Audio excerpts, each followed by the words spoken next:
किताब मुक़द्दस में से पैदाइश के 18वें बाब की तिलावत। फिर खुदावंद ममरे के बलूतों में उसे नजर आया और वो दिन को गर्मी के वक्त अपने खैमे के दरवाजे पर बैठा था, और उसने अपनी आंखें उठाकर नजर की और क्या देखता है कि 3 मर्द उसके सामने खड़े हैं। वो उनको देखकर खैमा के दरवाजे से उनसे मिलने को दौड़ा और ज़मीन तक झुका और कहने लगा कि ऐ मेरे खुदावंद, अगर मुझ पर आपने कर्म की नज़र की है तो अपने खादम के पास से चले न जाएं, बल्कि थोड़ा सा पानी लाया जाए और आप अपने पाँव धोकर उस दरख्त के नीचे आराम करें। मैं कुछ रोटी लाता हूँ, आप ताज़ा दम हो जाएं, तब आगे बढ़ें, क्योंकि आप इसीलिए अपने खादम के यहाँ आए हैं।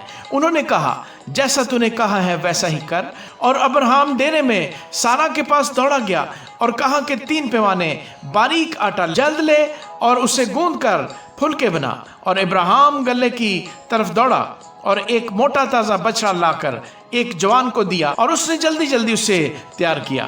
फिर उसने मक्खन और दूध और उस बछड़े को जो उसने पकवाया था लेकर उनके सामने रखा, और आप उनके पास से दरख्त के नीचे खड़ा रहा और उन्होंने खाया। फिर उन्होंने उससे पूछा कि तेरी बीवी सारा कहाँ है? उसने कहा, वो डेरे में है। तब उसने कहा, मैं फिर मौसम बहार में तेरे पास आऊँगा और देख तेरी बीवी सारा के बेटा होगा। उसके पीछे डेरे का दरवाज़ा था। सारा वहाँ से सुन रही थी, और अब्राहम और सारा ज़ईफ़ और बड़ी उम्र के थे, और सारा की वो हालत नहीं रही थी जो औरतों की होती है। तब सारा ने अपने दिल में हंसकर कहा, क्या इस कदर उम्र रसीदा होने पर भी मेरे लिए शादमानी हो सकती है, हालांकि मेरा खावंद भी ज़ईफ़ है? फिर खुदावंद ने अब्राहम से कहा कि सारा क्यों ये कहकर हंसी कि क्या मेरे जो ऐसी बुढ़िया हो गई हूँ वाकई बेटा होगा? क्या खुदावंद के नज़दीक कोई बात मुश्किल है? मौसम बहार में मोइन वक्त पर मैं तेरे पास फिर आऊँगा और सारा के बेटा होगा। तब सारा इनकार कर गई कि मैं नहीं हंसी, क्योंकि वो डरती थी। पर उसने कहा, नहीं, तू ज़रूर हंसी थी। तब वो मर्द वहाँ से उठे और उन्होंने सदोम का रुख किया, और अब्राहम उनको रुखसत करने को उनके साथ हो लिया। और खुदावंद ने कहा कि जो कुछ मैं करने को हूँ, क्या उसे अब्राहम से पोशीदा रखूं? अब्राहम से तो यकीनन एक बड़ी और ज़बरदस्त कौम पैदा होगी, और ज़मीन की सब कौमें उसके वसीले से बरकत पाएंगी, क्योंकि मैं जानता हूँ कि वो अपने बेटों और घराने को जो उसके पीछे रह जाएंगे वसीयत करेगा कि वो खुदावंद की राह में कायम रहकर अदल और इंसाफ करें, ताकि जो कुछ खुदावंद ने अब्राहम के हक़ में फरमाया है उसे पूरा करे।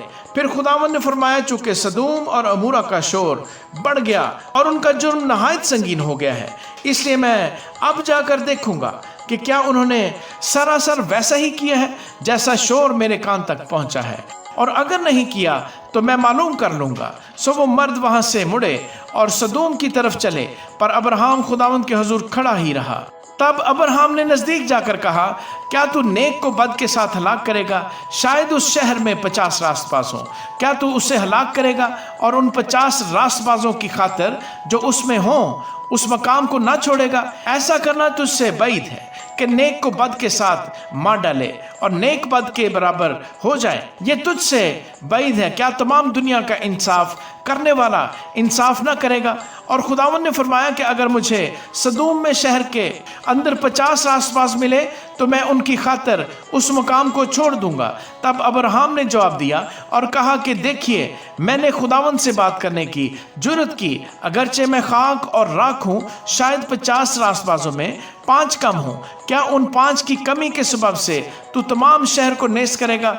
उसने कहा, अगर मुझे वहाँ 45 मिले तो मैं उसे नेस नहीं करूँगा। फिर उसने उससे कहा कि शायद वहाँ 40 मिले। तब उसने कहा कि मैं उन 40 की खातिर भी ये नहीं करूँगा। फिर उसने कहा, खुदावंद नाराज़ ना हो तो मैं कुछ और अर्ज़ करूँ, शायद वहाँ 30 मिले। उसने कहा, अगर मुझे वहाँ 30 भी मिले तो भी ऐसा नहीं करूँगा। फिर उसने कहा, देखिए, मैंने खुदावंद से बात करने की जुर्रत की, शायद वहाँ 20 मिले। उसने कहा, मैं 20 की खातिर भी उसे नेस नहीं करूँगा। तब उसने कहा, खुदावंद नाराज़ ना हो तो मैं एक बार और कुछ अर्ज़ करूं, शायद वहाँ 10 मिले। उसने कहा, मैं 10 की खातिर भी उसे नेस नहीं करूँगा। जब खुदावंद अब्राहम से बातें कर चुका तो चला गया, और अब्राहम अपने मकान को लौटा। आमीन।